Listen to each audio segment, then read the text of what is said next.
All right, in this video, we've got the Losi DB Pro, and this is the second video in the series for this one. In the first one, we bought this as a slider, and we went over what we got for our money, and we've deemed it good enough to put together. Now, in this video, we're gonna add what we need to make it run, and this is basically have it in a stock form. So, since it was a slider, we got the wheels and tires, had to wait for those to come in. We've got a radio system, we have the motor, ESC, and the factory pinion to put all this together, because it did come with the servo. So that's one thing. If you're new to the hobby and you're thinking about doing sliders and rollers, this is the kind of stuff you need to know. In this one, we're going to show you how it's done. Check this out.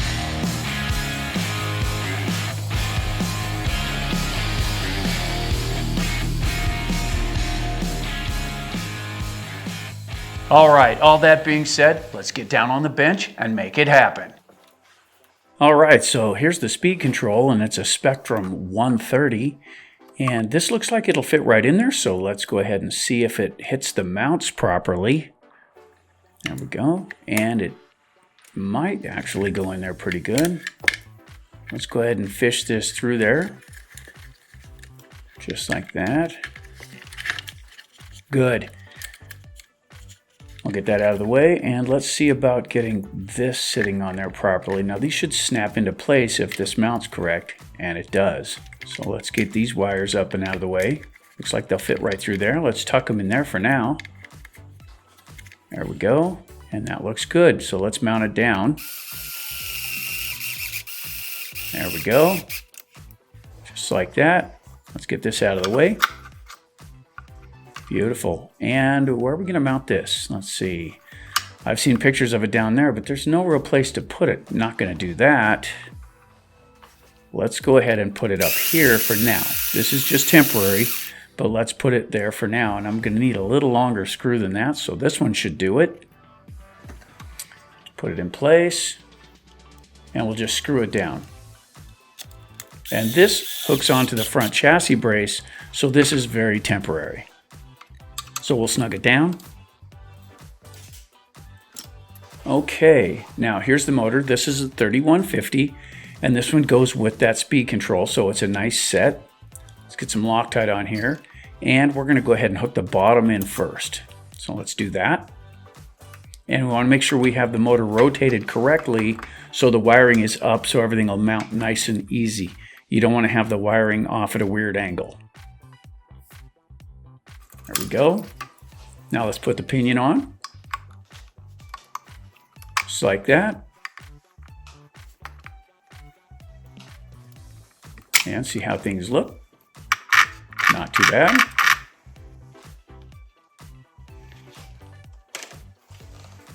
So let's get the top one in place, and we'll get that screwed in. Hook it right in there. We don't want this tight yet because we've got to set the spacing yet. So let's go ahead and work it in. We want a little bit of a gap between teeth, not much, just a little. Go ahead and torque everything down, and let's get them wires connected. There we go. And third, and we're just going to go with the color code for now. Hopefully that everything runs in the right direction. We'll see. There's the cover for the transmission. Let's go ahead and get that on.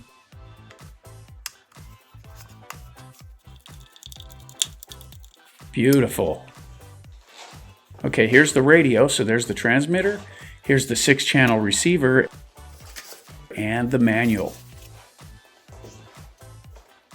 So let's go ahead and temporarily connect things, and you always put the steering in channel 1. The speed control goes into channel 2, and we have lights as well. So we're going to run those down to channel 6 and just plug those in just like that. And we'll give it a sample. So with the batteries installed in the transmitter, we'd turn that on, and the blue light indicates it's working. This is a 3S battery, and we're going to set this up on 3S, so let's go ahead and connect that. There we go. And without tires and wheels on it, I don't have to worry about a runaway. And it sounds like everything's booting up good. Give it a sample. And the steering's working, but the servo's going backwards, so it's turning the wrong direction. Let's give it a sample, see if we can't figure out which one it is. Oh, it's not that one. So there's the steering reverse right there. Perfect. Now let's set the endpoint a little bit. Endpoint's wrong. We're just going to use this dual rate to make sure the servo doesn't throw too far, so it's not hard on the components. We're just going to back it off a little so it's not hard on things. There we go. It's one thing I like about this radio. It does have dual rates, so you can kind of set things so they don't self-destruct. Okay, we'll turn everything off to see if it saved the settings there. Now, this is the 6 channel. The G on the name right there indicates gyro, and the receiver has a setting button for it. So let's set it up. Turn on the transmitter. Let's turn on the RC. There we go. And the light is green, which indicates the gyro is not turned on. It is inactive.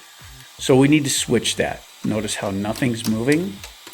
Let's check it on the transmitter. And the transmitter is at maximum setting.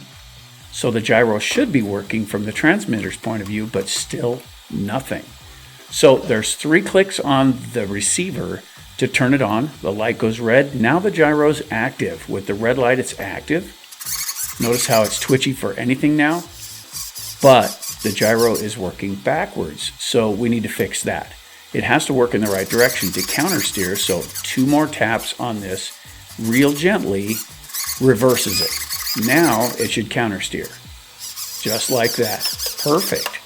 So let's turn everything off and save the settings, and then we'll restart it to see if it maintained all the settings. There we go. Get it booted up, and everything seems to be working. Sweet. Now we'll turn off the gyro at the transmitter, and no action. So the transmitter knob is working on channel 6. So let's turn it back on, and we'll make sure that you can adjust it on the fly. So let's turn it up, and now it's working just fine. Perfect. So that's what we wanted to see. All right, for a temporary mounting surface, let's go ahead and just put some servo tape right here on the chassis. And this is temporary because we're going to do a bunch of upgrades to this one. Normally, I would also attach it to the servo. So we'll just stick it down, and it will fit here. Just like that. There we go. And that should do it. Now, we want to be real careful with the wiring here. Now, first off, let's get the antenna lead run up through the aerial. And there's a slot in the bottom, so you can go ahead and tuck it up from underneath. There we go. Be patient. It'll go. Just like that. We want to pull this through, but be careful not to kink it or damage it in any way. There we go. Up and out of the way. Perfect. So while that's out of the way, let's go ahead and work the wires. And we don't want to make loops. That's not what we're trying to do here. We're just going back and forth with the wires, trying not to make loops out of it. Because loops, if you look inside of a motor, they loop the wire to create magnetic fields. And it's always the best idea not to loop them.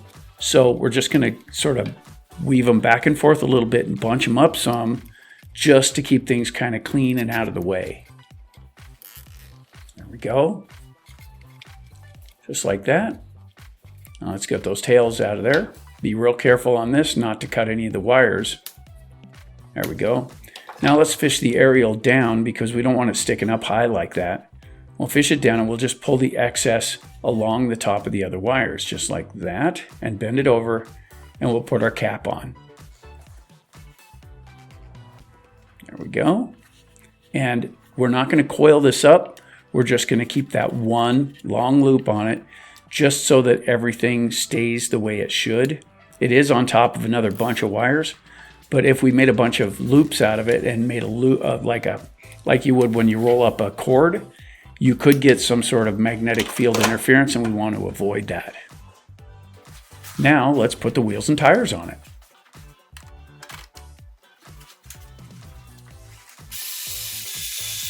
Nice. And we've got some upgrades in store for this too.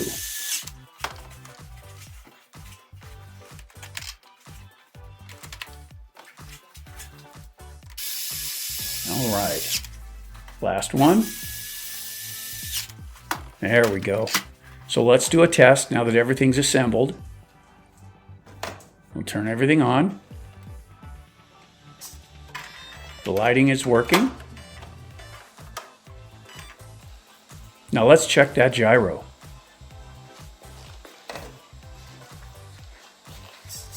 And it's working. Really touchy at this point. Let's go ahead and turn it down. There we go, nothing. Turn it up to midpoint. And it works, not quite as aggressively. Now let's crank it all the way up.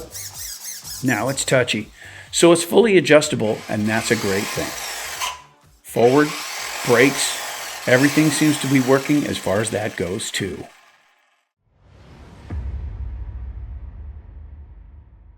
All right, so there's the build for the DB Pro, and this one was really simple, and most of them really are when it comes to putting in the radio gear and stuff like that.